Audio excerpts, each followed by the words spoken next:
Hey guys, আসসালামু আলাইকুম and welcome to মার্চমেট। আজকে যে বিষয় নিয়ে কথা বলতেছি সেটা হচ্ছে iOS আপডেট। iOS আপডেটের ব্যাপারে আমি ছোট্ট করে বলবো, বেশি কথাটা বড় করব না। তো আজকে হচ্ছে সেপ্টেম্বরের 16 তারিখ, আমার ফোনে কিন্তু iOS আপডেট পুশ করছে। আমি আইফোন 13 ইউজ করি। আপনারা যদি একটু দেখেন, সেটা হচ্ছে যে আমি একটু দেখাই দিচ্ছি কষ্ট করে। আমি হচ্ছে কিন্তু iOS 18.6.2-তে আছি ভার্সন, এবং আমার মডেল ফোনের কিন্তু আইফোন 13। সো আজকে হচ্ছে সেপ্টেম্বরের 16 তারিখ, এবং সেপ্টেম্বরের 9 তারিখে কিন্তু আইফোন 17 রিলিজ হয়েছে। তো ওই দিনই কিন্তু আমরা সবাই জানতে পেরেছিলাম যে iOS 26 নিউ রিলিজ ডেট অনুযায়ী আসতেছে হচ্ছে যে 15 তারিখ, মানে সেপ্টেম্বরের 15 তারিখে iOS 26 চলে আসবে। কিন্তু অ্যাপল সবাইকে সারপ্রাইজ করে দিয়ে iOS 26-এর আগে কিন্তু iOS 18.7 রিলিজ করে দিয়েছে। যদি একটু দেখাই আপনাদের সবাইকে, তাহলে আপনারা দেখতে পারবেন যে আমার সফটওয়্যার ইনফরমেশনে ঢোকার পর, হ্যাঁ, এই যে দেখতে পাচ্ছেন iOS 18.7, সেই সাথে একই সাথে কিন্তু নিচে iOS 26ও কিন্তু চলে এসেছে। iOS 18.7-এর কিন্তু স্টোরেজ ক্যাপাসিটি প্রয়োজন, যেটা রিকমেন্ডেড, সেটা হচ্ছে যে 681.8, মানে 681.8 MB। এবং iOS 26-এর কথা যদি বলি, তাহলে 6.61 GB স্টোরেজ কিন্তু রেকমেন্ডেড, মানে স্টোরেজ ক্যাপাসিটি কিন্তু এরা প্রয়োজন এই আপডেটটা করতে হলে। সো এই ফ্রি স্টোরেজ কিন্তু আপনার ফোনে থাকা লাগবে। কিন্তু মেইন কথা কিন্তু এইটা না, মেইন কথা হচ্ছে যে আদৌ কি আপনি 18.7 অথবা iOS 26 কোনটা আসলে আপনি আপডেট করবেন।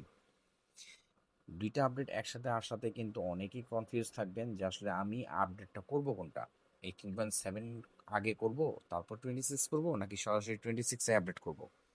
সো এই সেম টেনশনে কিন্তু আমিও আছি।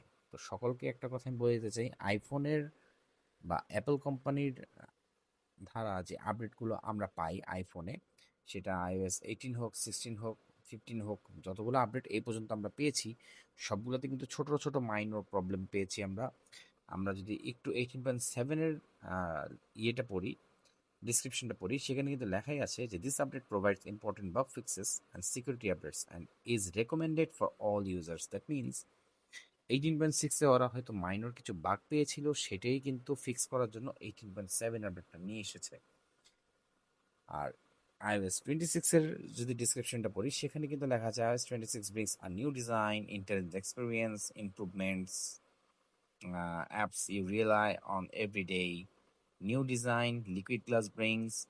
আচ্ছা, লিকুইড গ্লাস ফিনিশ iOS 26-এ আসবে, এটা কিন্তু আমরা সবাই এর আগেই টের পেয়েছিলাম।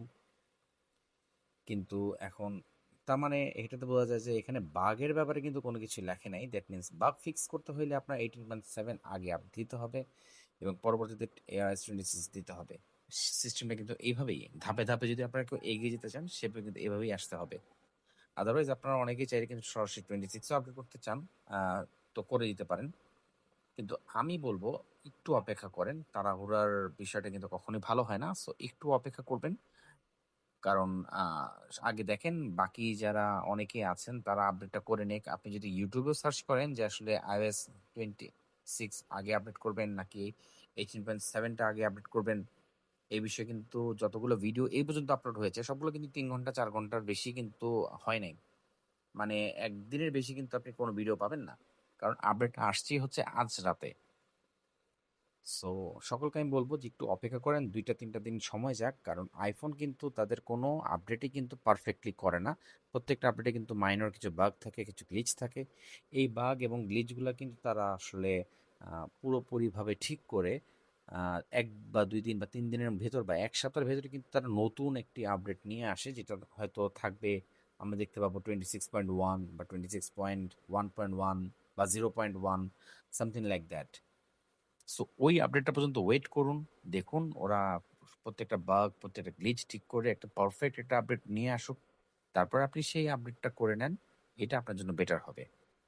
আমি আমার মতামত আপনাদের সাথে শেয়ার করলাম, বাকিটা আপনাদের ইচ্ছা।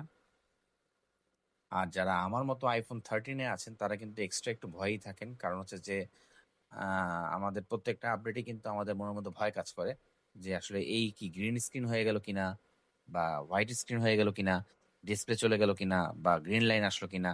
এখন ভাই গ্রিন লাইন বা গ্রিন স্ক্রিন বা হোয়াইট স্ক্রিনের যে ইস্যু, এটা এখন কিন্তু শুধুমাত্র iPhone 13 সীমাবদ্ধ না, এখন কিন্তু প্রত্যেকটা আইফোনেই কিন্তু সেম প্রবলেমগুলো হচ্ছে এবং আমরা দেখতে পাচ্ছি।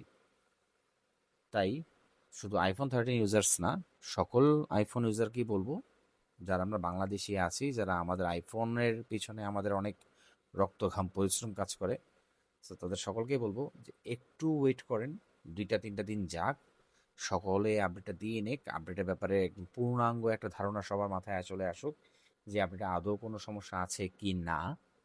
এগুলো আপনি আগে দেখে নিন, তারপর আইফোনটাকে আপডেট করুন। দ্যাটস ইট, এর বেশি কিন্তু কিছুই না। So thanks for watching.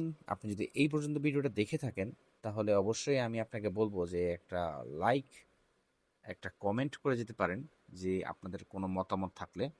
ভিডিওটা এই পর্যন্ত দেখার জন্য অনেক অনেক ধন্যবাদ। অবশ্যই একটা লাইক আমি আশা করতেই পারি আপনাদের কাছ থেকে। চাইলে ভিডিওটা আপনারা আপনাদের প্রিয়জনদের সাথে শেয়ার করতে পারেন, যদিও এখানে শেয়ার করার মতো কিছুই নেই, কারণ ভিডিওটার মধ্যে তেমন কিছুই নেই, শুধু আমার কথাবার্তা ছাড়া। So thanks for watching. চাইলে আপনি সাবস্ক্রাইব করে রাখতে পারেন, কারণ আমি আমার ট্রাভেল ভিডিও আমার এই পেজে এবং এই প্রোফাইলেই দিয়ে থাকি। So, এই পর্যন্ত ভিডিও দেখার জন্য সকলকে অনেক অনেক ধন্যবাদ। আল্লাহ হাফেজ।